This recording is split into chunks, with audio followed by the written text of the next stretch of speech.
Hi hello welcome to Big TV. నేను మీ Gautami. Bigg Boss. So Bigg Boss season 9 ఎంత రసవత్తరంగా సాగుతుందో మనందరం కూడా చూస్తూ ఉన్నాం. అయితే ముఖ్యంగా ఇందులోని ఇమాన్యుల్ గేమ్ ప్లే కావచ్చు, ఎంటర్టైన్మెంట్ కావచ్చు, ప్రతి ఒక్కరిని కూడా ఆకట్టుకుంటుంది. అయితే జబర్దస్త్లోని శ్రీదేవి డ్రామా కంపెనీలోని అటు స్టార్ మాలో ప్రసారమయ్యే ప్రోగ్రామ్స్లోని అన్నిట్లో కూడా ఆయన ఎంటర్టైన్మెంట్ చూస్తూ అరే స్క్రిప్టెడ్ కదా, ఈయన ఎంటర్టైన్మెంట్ బయటే అంటే లోపల గేమ్స్లోనే అలా ఉంటుందేమో, బయట ఏ విధంగా ఉంటాడు అని చెప్పి చాలామంది అనుకుంటూ ఉంటారు. మరి బిగ్ బాస్ హౌస్కి వచ్చిన తర్వాత ఈయన లోపల బయట ఒకేలా ఉంటున్నారు, వితౌట్ ఎనీ మాస్క్ లేకుండా ఆడుతున్నారు అని చెప్పి మరికొంతమంది అంటుంటే, అరే ఇమాన్యుల్ ఇంకా మాస్క్తోనే ఆడుతున్నాడు, మంచితనంతోనే ఆడితే మనకి ఓటింగ్స్ పడుతుంది అని చెప్పి చాలామంది ఈ భావనతో కూడా ఉన్నారు. మరి వీటన్నిటి గురించి తెలుసుకుని ఇవాళ మనతో పాటు వాళ్ళ బ్రదర్ వంశీ ఉన్నారు. సో వంశీతో మాట్లాడదాం. సో ఇమాన్యుల్ రియల్గా ఉన్నారా, ఫేక్గా ఉన్నారా అన్నది బ్రదర్ కన్నా గొప్పగా ఇంకెవరు చెప్పలేరు కదా. సో అడుగుదాం. హాయ్ వంశీ గారు. హాయ్ అండి. So first of all congratulations. Me Emmanuel గారి తరపున నేను మీకు చెప్తున్నాను, ఎందుకంటే ఆయన గేమ్ ప్లే సూపర్గా ఉంది ఫ్రమ్ వీక్ 1 నుంచి ఇప్పుడు 9th వీక్ వరకు. సో మీకు ఎలా అనిపిస్తుంది ఆయన గేమ్ ఇప్పుడు 9 వారాలు చూసిన తర్వాత? నాకైతే చాలా హ్యాపీగా ఉంది.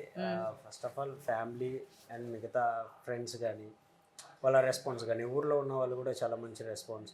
అండ్ ఓన్లీ మన ఊరు వాళ్ళు కాబట్టి ఓకే, మనకి మంచి సపోర్టివ్ ఉంటారు అనేది ఓకే. బట్ బయట నుండి వచ్చే సపోర్ట్ చూస్తుంటే ఇంకా చాలా హ్యాపీగా ఉంది. అండ్ ఫ్యాన్స్ వాళ్ళే మెసేజెస్ చేసి అన్న బాగా ఆడుతున్నారు, ఇంకా మంచిగా సపోర్ట్ ఇవ్వాలి అని వాళ్ళే మీమ్స్ క్రియేట్ చేసి మాకు పంపిస్తుంటే చాలా ఇంకా హ్యాపీగా ఉంది. బికాజ్ ఒక మీమ్ తయారు చేయడానికి చాలా టైం పడుతుంది.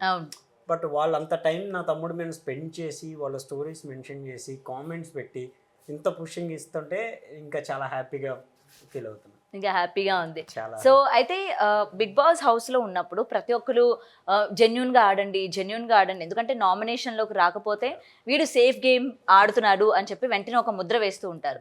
సో 9th వీక్ వరకు అరే ఈసారి అయినా ఇమాన్యుల్ వస్తాడు నామినేషన్లోకి అనుకుంటే ఈసారి కూడా రాకుండా అయిపోయింది. సో ఇమాన్యుల్ ఏమైనా సేఫ్ గేమ్ ప్లే చేస్తున్నాడా? సేఫ్ గేమ్ అనేది ఏం లేదండి. ఇప్పుడు నామినేషన్స్ జరుగుతున్నాయి, అందరూ ఉన్నారు, ఎవరికి వచ్చిన పాయింట్స్ ఆపోజిట్లో నాకు నువ్వు నచ్చలేదు, నీలో ఈ మైనస్ ఉంది అని చెప్పేసి వాళ్ళు నామినేట్ చేస్తున్నారు.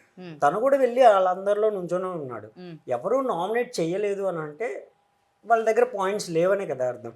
సో తనది సేఫ్ గేమ్ అని ఎలా అంటాం? అక్కడ ఉన్న 14 మంది 13 మందిలో ఎవరు తన్ని నామినేట్ చేయలేదంటే పాయింట్స్ లేవని అర్థం. ఓకే.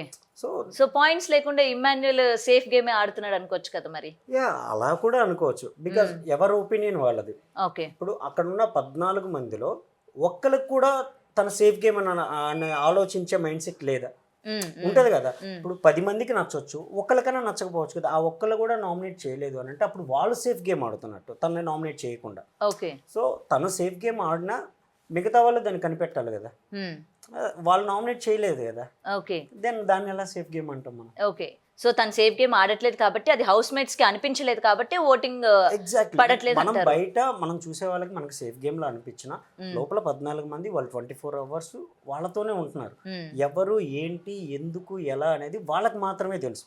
బయట మనం డిసైడ్ చేసేస్తాం ఈజీగా, బట్ లోపల ఉన్న మీకు నాకు పరిచయం బట్టి మీరు నాతో ఎలా ఉన్నారు, నేను మీతో ఎలా ఉన్నాను అనేది మన ఒపీనియన్స్ మనకు ఉంటాయి. వాళ్ళు సపోర్ట్ చేస్తున్నారు అని నామినేట్ చేయట్లేదు అని అంటే తనేంటో వాళ్ళకి తెలుసు కాబట్టి నామినేట్ చేయట్లేదు. నామినేట్ చేస్తే హ్యాపీయే కదా, మాకు హ్యాపీయే. ఇమాన్యుల్ ఏమైనా భయపడుతున్నాడా నామినేషన్ లోకి వెళ్తే ఎలా ఉంటుంది ఏంటి అని చెప్పి? భయపడేది ఏముంది, మీరు నామినేట్ చేస్తే హ్యాపీయే, నాకు కూడా హ్యాపీయే. మీకు హ్యాపీయే, ఇమాన్యుల్ కి ఎలా ఉంది? ఇమాన్యుల్ కి హ్యాపీయే. తను ఎంతమంది సపోర్ట్ చేస్తున్నారని తను తెలుసుకుంటాడు కదా. మోరోవర్ వీకెండ్స్ లో కానీ నాగార్జున గారు వచ్చినప్పుడు కానీ ఆడియన్స్ నుండి వచ్చే రెస్పాన్స్ కానీ అది తనకి చెప్తున్నారు అండ్ మిగతా వాళ్ళకి చెప్తున్నారు. సో తను అర్థం చేసుకోగలడు ఎలా ఏంటి ఎంత సపోర్ట్ ఉంది, వీళ్ళ నుంచి ఎంత సపోర్ట్ ఉంది, తను హౌస్ మేట్స్కి ఎంత వాటికి సపోర్ట్ చేస్తున్నాడు అనేది వాడికి తెలుసు. దెన్ బయట వాళ్ళు తన నామినేషన్లోకి వస్తే ఎంతవరకు సపోర్ట్ చేస్తారు, ఎంతవరకు ఓటింగ్ వేస్తారు వేయరు అనేది మనకి అర్థమవుతుంది, ఆడియన్స్కి కూడా అర్థమవుతుంది. అది సేఫ్ గేమా లేకపోతే కన్నింగ్ గేమా, వాట్ ఈస్ ఫాక్స్, ఇలాంటివన్నీ వచ్చే వాటికి ఆ ఒక్క నామినేషన్ ఆన్సర్ ఇస్తుంది. ఓకే. అండ్ ఇంకొకటి, లోపలికి వెళ్ళిన తర్వాత అందరు బాండ్స్ ఒక ఎత్తు అయితే ఇమాన్యుల్ సంజన గారి బాండ్ ఒక ఎత్తు, తల్లి కొడుకు బాండ్. సో అది మీకు చూసినప్పుడల్లా ఎలా అనిపిస్తూ ఉంటుంది? లోపలికి వెళ్ళగానే వై సంజన గారికి ఆయన కనెక్ట్ అవ్వడానికి రీజన్ ఏంటంటే ఏం చెప్తారు? బికాస్ ఇంట్లో కూడా తను అమ్మతోనే ఉంటాడు ఎక్కువ. సో ఆ ఒక్క బాండింగ్ తనని మెల్ట్ చేసిందని నా ఒపీనియన్. అక్కడికి వెళ్ళిన తర్వాత లిటరలీ ఇంటికి వెళ్ళినా కానీ తన అమ్మతో ఎక్కువ ఉంటాడు, ఆ ఫ్యామిలీ అట్మాస్ఫియర్ వాడికి చాలా ఇష్టం. సో అక్కడికి వెళ్ళిన తర్వాత వాళ్ళిద్దరు బాండింగ్ ఏదైతే అమ్మ కొడుకు అనే ఆ బాండింగ్ క్రియేట్ అవ్వటం వల్ల తను ఇంటికాడ వాళ్ళని ఇక్కడ చూసుకుంటూ హ్యాపీగా వాళ్ళ మదర్ అనే ఆ ఒక అటాచ్మెంట్తో హ్యాపీగా ఫిక్స్ అయిపోయి వాళ్ళిద్దరి మధ్య బాండింగ్ని ఇంకా కంటిన్యూ చేస్తున్నాడని నా ఒపీనియన్. ఓకే, సో చూసినప్పుడు మీకు బాగా హ్యాపీగా అనిపిస్తా ఉంటుందా సంజన గారి తెలుగు కొంచెం కొంచెం? అమ్మ గుర్తొచ్చిన ప్రతిసారి వాడు తన దగ్గరికి వెళ్ళి చెప్పుకోవటం, మేడం దగ్గరికి వెళ్ళి తను సొంత కొడుకులా తనని ట్రీట్ చేయటం నిజంగా చాలా హ్యాపీగా ఉంది. ఓకే, సో ఒకటి చెప్పండి, ఇమాన్యుయల్ పెట్టుకుంటే బాండ్, వేరే వాళ్ళు పెట్టుకుంటే అది గేమ్ కోసం హెల్ప్ కోసం పెట్టుకునే బాండ్ అని మాట్లాడుతూ ఉంటాడు. ఇది ఎంతవరకు కరెక్ట్ అంటారు? అంటే ఇది జెన్యున్ బాండ్. ఇప్పుడు తనుజ కావచ్చు, రితువర్మ కావచ్చు, మోస్ట్లీ తనుజాని తను ఎందుకంటే వీళ్ళిద్దరూ మంచి బాండ్ ఉండేవారు. బయట నుంచి కూడా Tanuja Emmanuel friends and cooking with జాతిరత్నాల్లో కూడా వీళ్ళిద్దరు కలిసి వర్క్ చేశారు. సో ఆ బాండ్ ఉంది కాబట్టి లోపలికి వెళ్ళాక వీళ్ళిద్దరి మధ్య ఇంకెక్కువ బాండ్ క్రియేట్ అయింది, అది మంచి ఫన్ వేలోని. మరి అలాంటప్పుడు తనుజ భరణి గారితో పెట్టుకున్న బాండ్ కావచ్చు, లేకపోతే తనుజాతో కళ్యాణ్కి ఉన్న బాండ్ కావచ్చు, నువ్వు వీళ్ళందరూ హెల్ప్ తీసుకొని నువ్వు ఆడుతున్నావు అని ఇమాన్యుయల్ ఒక స్టేట్మెంట్ ప్లే చేశాడు ఒక నామినేషన్ లో, లాస్ట్ టైం నామినేషన్ లో. సో మరి ఇమాన్యుయల్ పెట్టుకున్న బాండ్ గురించి ఏమంటారు? ఇప్పటి వరకు సంజన గారు ఎక్కడా కూడా ఇమాన్యుయల్ కి హెల్ప్ చేయలేదా? ఇమాన్యుయల్ హెల్ప్ కావాలి అని సంజన గారిని ఎక్కడా అడగలేదా?